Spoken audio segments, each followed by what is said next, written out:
O que é que fazem uma poeta, um jornalista e um economista nesta edição de Um Pouco Mais de Azul dedicada à urgência? Pois Rita Taborda Duarte fala-nos da poesia em prosa de Darwish, um autor, um grande escritor palestiniano.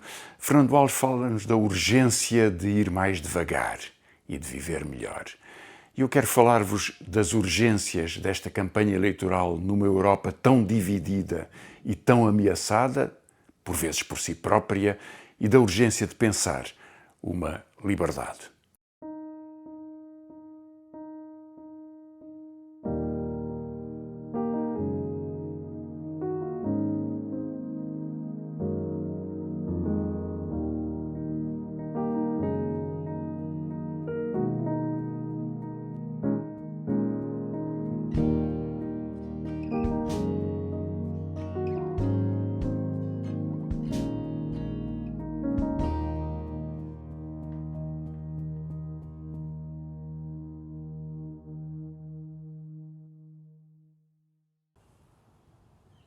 Um homem com pulseira verde morre após horas de espera nas urgências de um hospital com queixas de dores agudas no peito.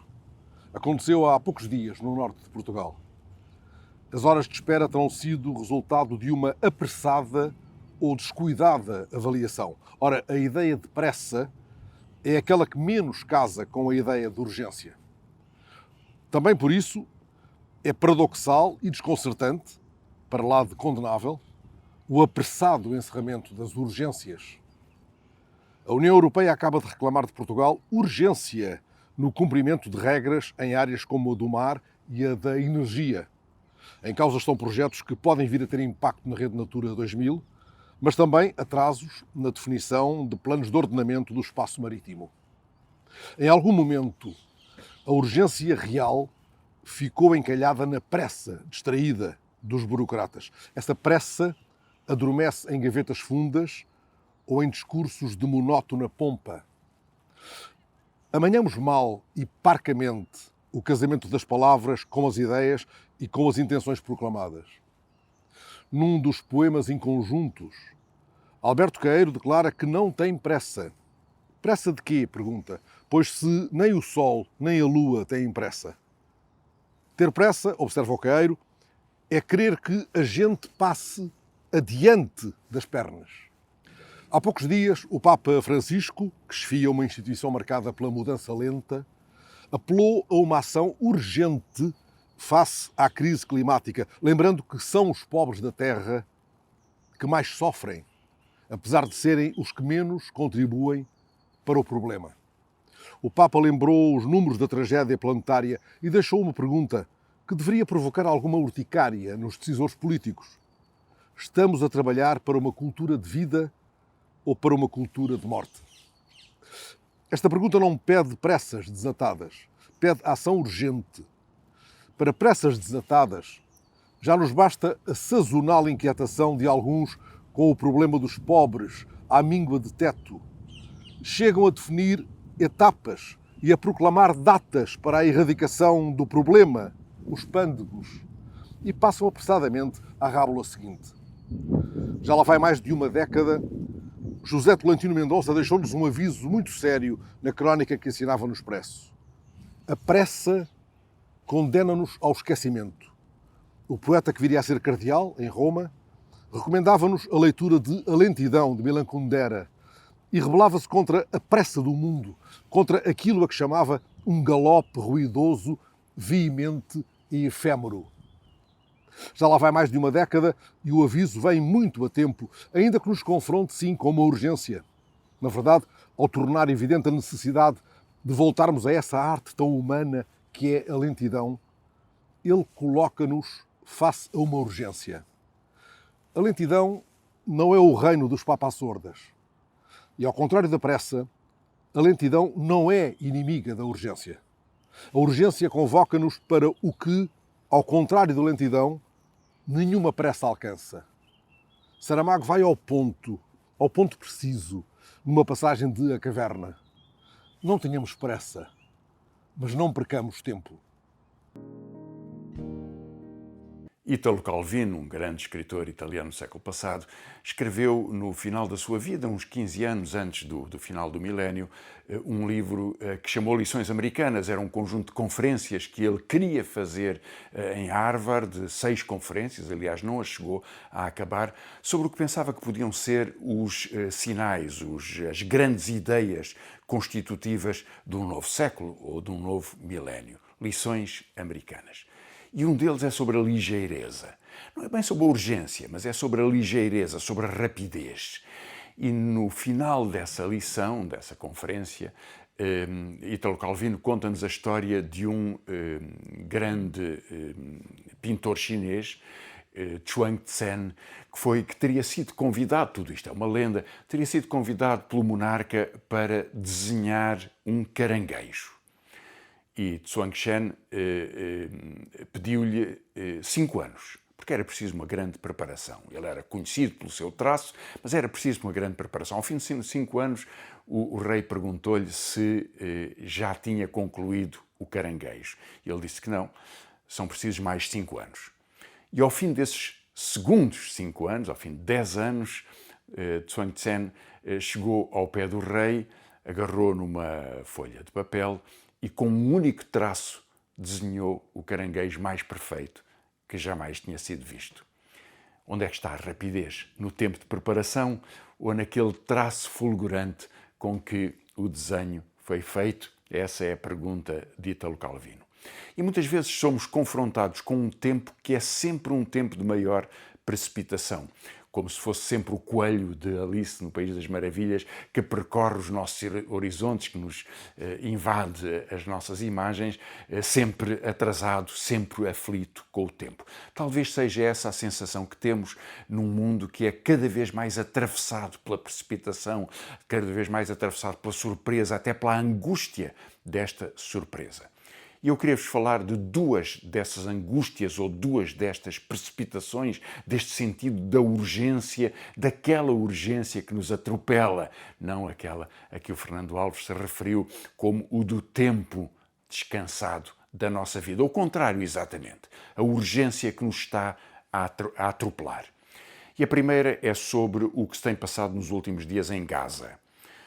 Já vão muitos meses desta guerra, que parece infindável, na verdade faz parte de uma guerra infinita que atravessa o Médio Oriente e dessa forma até está a incendiar todo o mundo. Mas nos últimos dias houve um facto novo, que foi a decisão do Tribunal Penal Internacional de condenar e exigir o fim da ofensiva sobre Gaza, ou seja, de exigir um cessar-fogo, por razões humanitárias absolutamente evidentes, 2,5 milhões de pessoas deslocadas, já vamos nas 4 dezenas de milhares de mortos.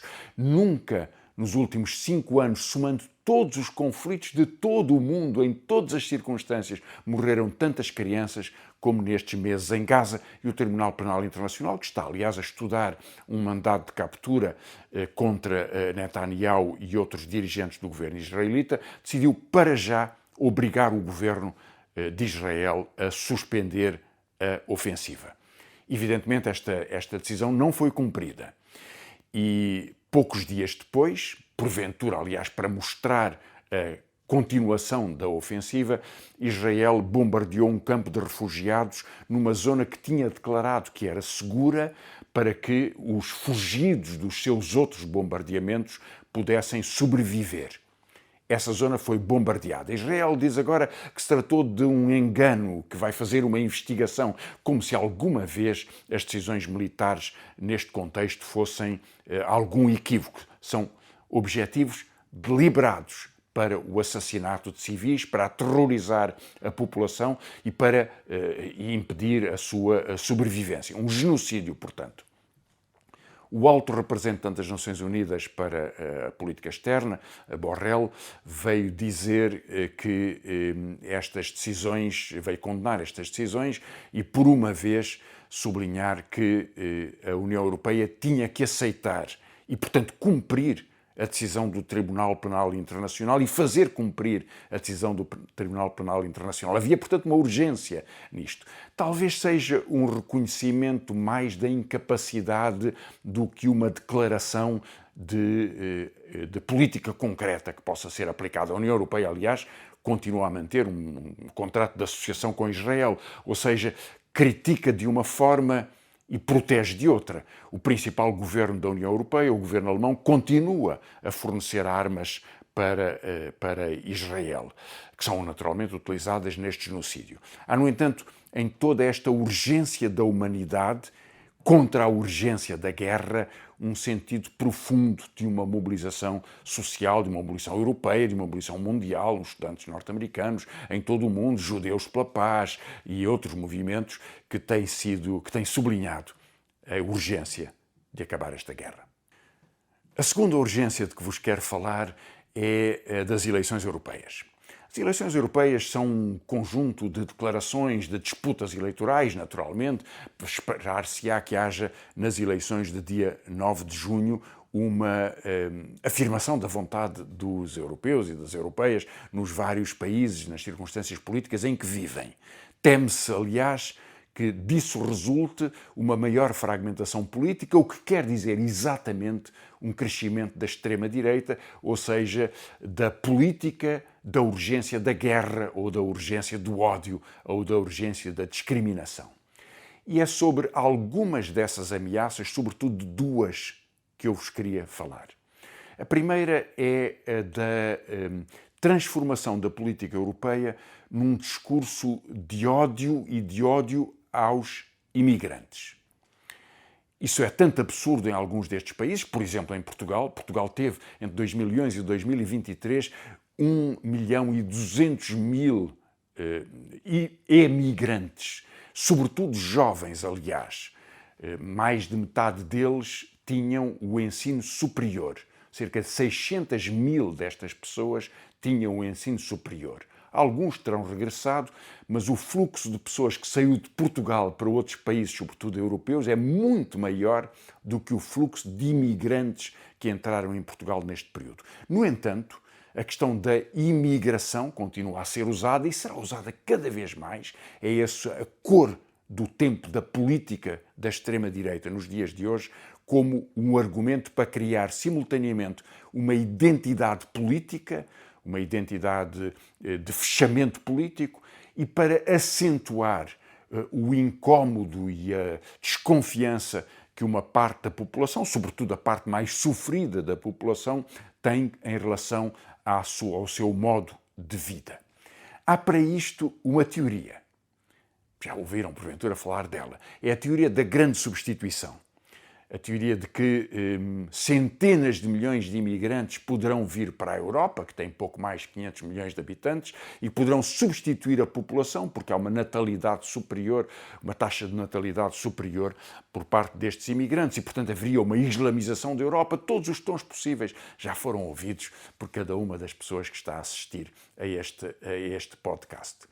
Eu queria, no entanto, sublinhar que a teoria da grande substituição já teve algumas aplicações históricas. E aquela de que me lembro é a do massacre, outro genocídio, da população indígena na América Central e na América do Sul e a sua substituição por 12 milhões de escravos que foram levados da África, sobretudo por portugueses, mas também por barcos espanhóis, holandeses e ingleses. Isso foi uma política de extermínio de uma população e substituição por outra em função das regras do trabalho escravo e da colonização imperial destes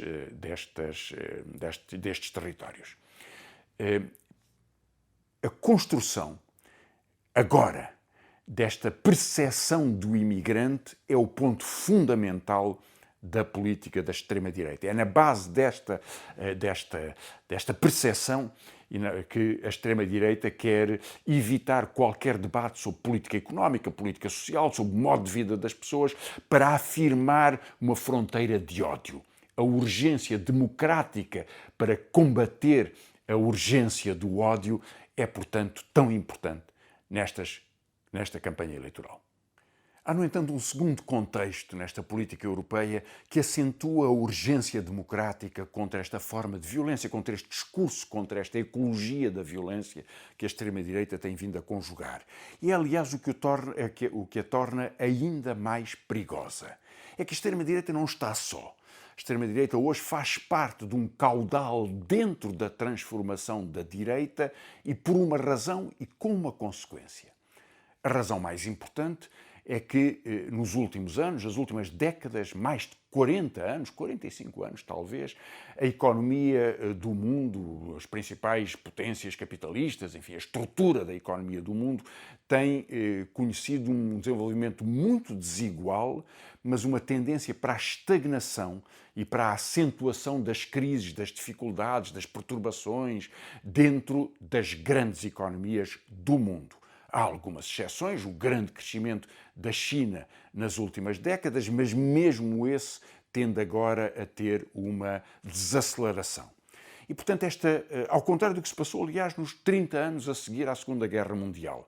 Foram os 30 anos gloriosos, grandes taxas de crescimento, grande alteração do padrão de emprego nos países mais desenvolvidos, não nos outros. Mas nos países mais desenvolvidos estivemos muito próximo do pleno emprego durante esses 30 anos, até 1975, mas em contrapartida a viragem da década de 70 até ao final do século e durante o século XXI, portanto os últimos 40 anos, são de crescimento estagnado, de praticamente estagnação.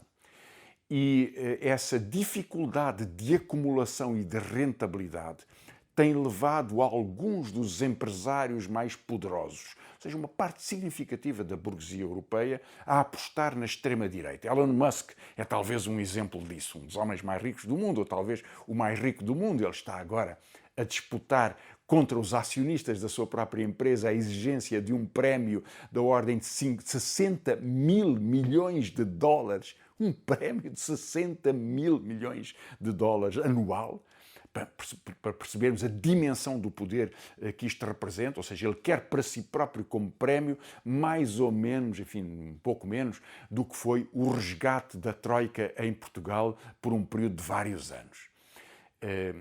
E, portanto, esta burguesia com uma acumulação extraordinária baseia-se em empresas com menor rentabilidade.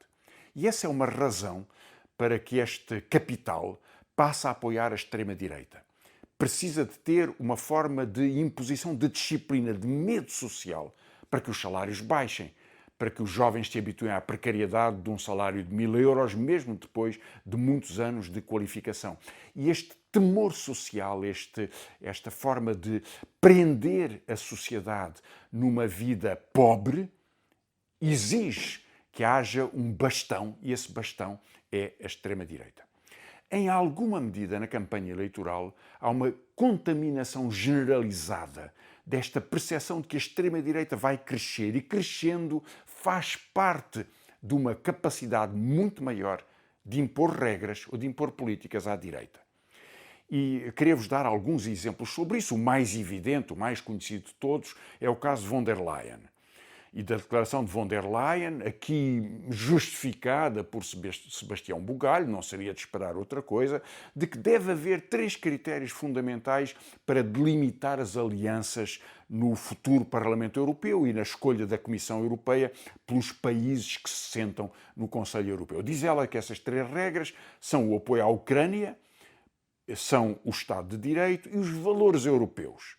Bom, o Estado de Direito e os valores europeus são conceitos tão vagos que permitem, neste contexto, incluir a extrema-direita italiana, a primeira-ministra Meloni, e também alguns outros partidos europeus dessa família da extrema-direita. Como repararão, o ponto que fica de fora destas regras é, por exemplo, o da igualdade e da democracia, ou seja, dos direitos das mulheres. Segue-se a lei, Estado de Direito, mas a lei pode ser a discriminação das mulheres.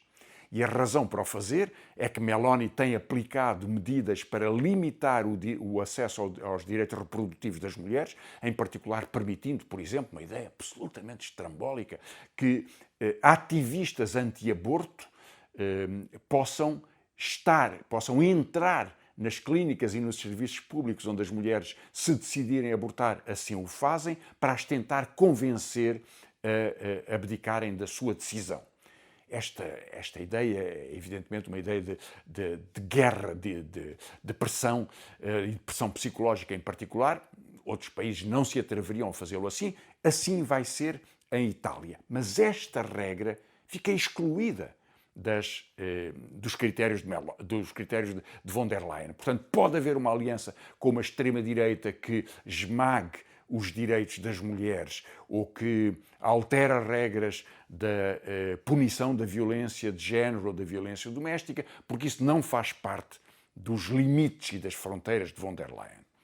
Surpreendentemente, mesmo entre os socialistas europeus, começa a surgir esta ideia de que uma aliança com esta parte da extrema-direita é viável.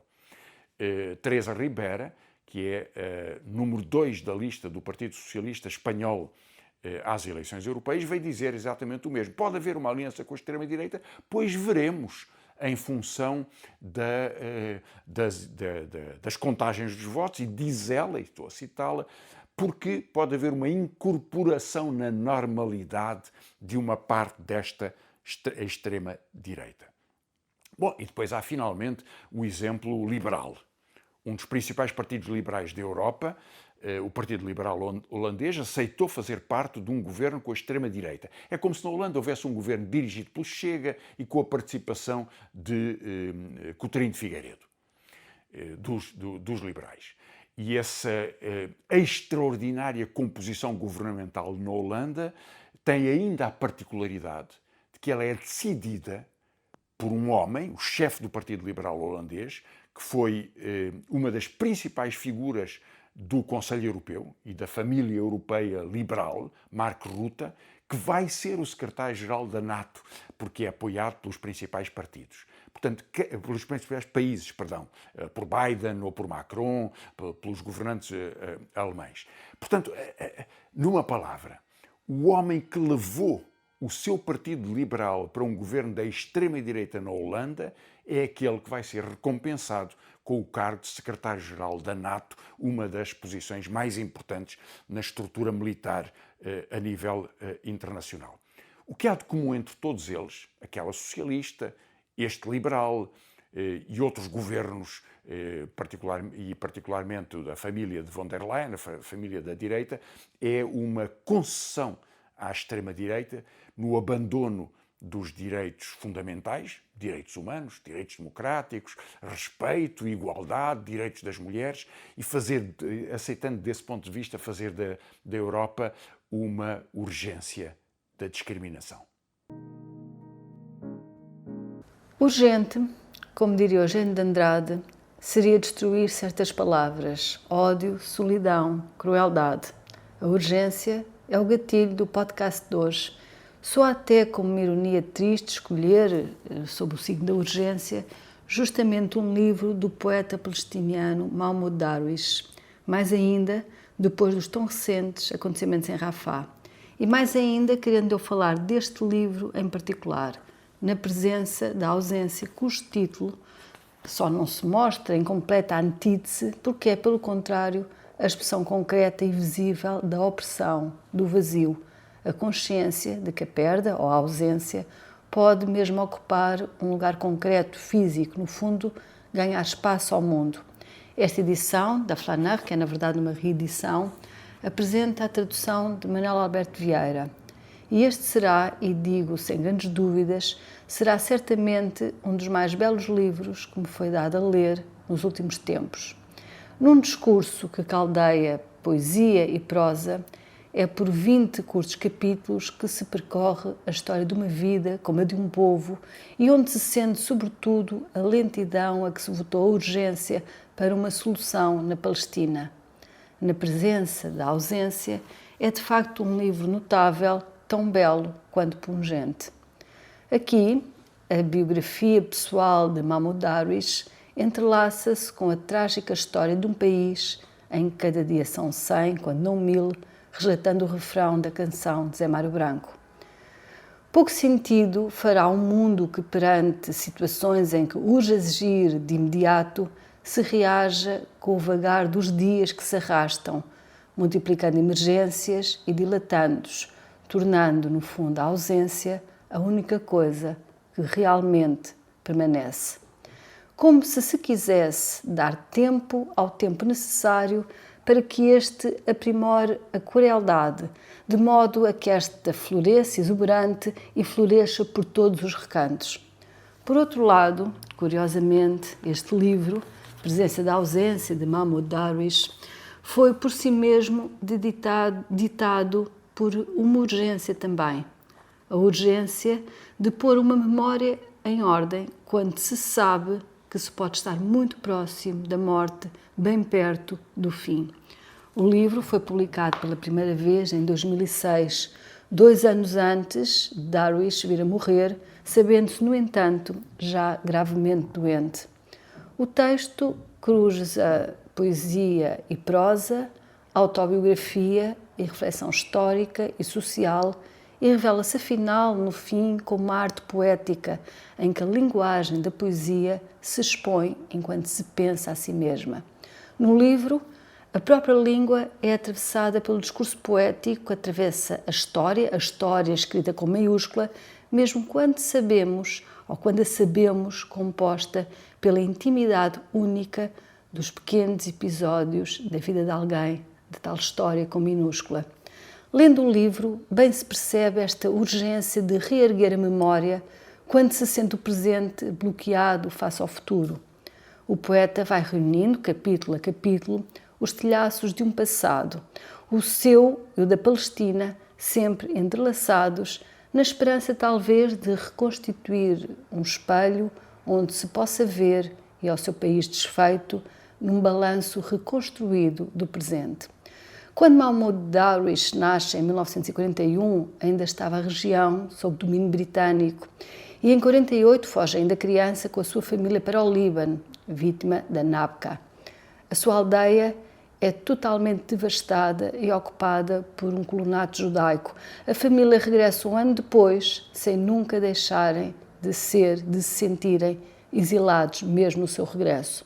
Na Presença da Ausência é um título então escrito sob o signo do exílio de uma vida. Ser, neste caso, um exilado da terra é ser também um exilado de si mesmo. Por isso não espanta que nesta autobiografia poética, mas em prosa, nesta autobiografia poética, o diálogo subjacente resulte sempre numa conversa de si para si próprio. Um eu dirigindo-se a outro eu estilhaçado. Uma identidade que se expõe, no fundo, em várias frentes, em plena ausência de si. Aliás, Darwish refere sempre em várias entrevistas, a ruptura da sua identidade a par da ruptura da própria pátria. Mais, exibe a paralisação do tempo, o ceifar da infância, com uma permanente ausência identitária e chega a perguntar-se mesmo em entrevistas. A questão é saber se é possível reconstituir uma infância roubada, reconstruindo a terra que lhe foi roubada. Nestes 20 capítulos em prosa poética, cruzam-se então episódios da vida de Mahmoud Darwish com a história política da ocupação palestiniana. E é o tom reflexivo, elegíaco do texto que permite a cada frase que se expanda poeticamente. E os fatos biográficos e históricos, sempre andando a par, vão-se ampliando para chegar ao cerne dos grandes temas universais: o amor, a morte, o medo, a solidão, a procura, o pensamento, a identidade. As particularidades biográficas transformam-se então na universalidade do pensamento que alcança a precisão com que a poesia atinge as ideias mais complexas.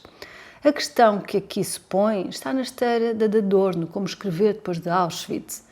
Está na esteira então da questão da Adorno e quase no final do livro, já no capítulo 16, surge então uma pergunta do autor no gume da página. O que pode um poeta fazer perante o bulldozer da história? Que braço de ferro é possível entre a história e a palavra poética? E leio do livro. E onde está a minha linguagem? Terá sido por isso que a tua resposta consistiu na defesa poética da narrativa e da memória? Transpuseste para o papel os ecos de uma memória individual e coletiva? O que um poeta fazer perante o bulldozer da história, se não preservar os velhos trilhos e as fontes visíveis e invisíveis, e cuidar da língua para que não perca a precisão metafórica nem prescinda das vozes das vítimas que reclamam o seu pinhão de memória futura. Um pouco mais adiante, no texto, a pergunta incisiva que vale como a questão interna que pulsa violenta no livro. O que significa para um palestiniano ser poeta e para um poeta ser palestiniano? Pergunta-se Mahmoud Darwish e ensaia uma resposta mesmo logo a seguir. Em resposta à primeira pergunta, significa ser o produto da história, existir na língua. Em resposta à segunda, ser vítima da história é triunfar através da língua. Mas ambas, nas coisas, são uma só, a um tempo indivisível e incompatível. Neste momento crucial do texto, a reflexão vem a propósito da questão do exílio e do retorno, ou dos exílios, dos seus retornos e dos seus significados pessoais, assim como teóricos. Por ter aderido ao LP desde os anos 70, que Mahmoud Darwish estava proibido de entrar em Israel. Essa proibição é suspensa por uns dias para visitar o poeta Emil Habibi, a cujo funeral acaba por assistir em Haifa. Portanto, é esse o contexto em que surgem estas perguntas no livro. Mas regressando agora ao início do livro, depois de lhe ter visitado o fim, logo na primeira página exibem-se as fases escondidas na palavra eu. O eu pátria, um eu língua, um eu escritor, um eu homem, todas estas faces encarando de frente a morte. E cito: partamos juntos, tu e eu, em duas direções. Tu rumo a uma segunda vida prometida pela língua num leitor que sobrevivesse à queda de um cometa. Eu rumo a esse encontro, mais de uma vez adiado com a morte, à qual prometi num poema um copo de vinho tinto. Trata-se do início de uma autobiografia elegíaca, sim, e que começa pelo final. Um fim em que a poesia, em lugar cimeiro, implica um fintar da morte da vida como da pátria, embora nada possa, afinal, contra ela. No final do segundo capítulo, uma frase ressoa como se fosse um belo verso que quase resume o percurso do livro. O futuro torna-se o teu passado por vir. O futuro torna-se o teu passado por vir. Numa prosa em que se ouve o remorejar da poesia, o regresso à infância é a descoberta do momento inaugural da língua, da fala, lugar de pertença, tal casa do ser. E cito: chamaram de sonhador pelas tantas vezes que destas palavras asas que os adultos não viam. Volta a ser criança, ensina-me a poesia, restitui às palavras a sua inocência primeira, faz-me nascer de um grão de trigo, não de uma ferida. Esta última frase, aliás, é resgatada como epígrafe para todo o livro, procurando-se alguns no passado uma vida anterior ao significado. Não é então a urgência de um futuro que se busca, mas sim somente um passado que restitua o futuro, um passado que possa nascer do trigo, sim, não da ferida que se abriu em cada palestiniano. São vários os tópicos que se percorrem cada qual dos 20 capítulos que se sucedem no livro, em que a abstração poética reflexiva de temas como a infância, o medo, o amor, o silêncio, a beleza, o sonho, o envelhecimento, a própria escrita, se cruzam com concretos factos biográficos, os exílios, os regressos, a mãe do autor, o pai, a prisão, os cuidados intensivos, as experiências no hospital à beira da morte. Traça-se então no livro um mapa de memória que une todos estes pontos numa mesma urdidura. Mas é a palavra que sobressai como o último reduto de liberdade, como possibilidade de um regresso, se não a casa, pelo menos a si mesmo, transformando em alguns momentos o livro numa arte poética, um ensaio literário que mede o peso, o valor da própria língua. Quase a terminar, não posso deixar de citar esta passagem, esta relação entre a terra, que é sempre a do exílio, e como isso define, de alguma maneira, o poeta. Não precisávamos de mitos, exceto para explicar a relação entre a lua e a menstruação, entre o sol e as estações, e para acrescentar magia às palavras nas longas noites de inverno e adestrar as bestas na obediência à música. Perguntas.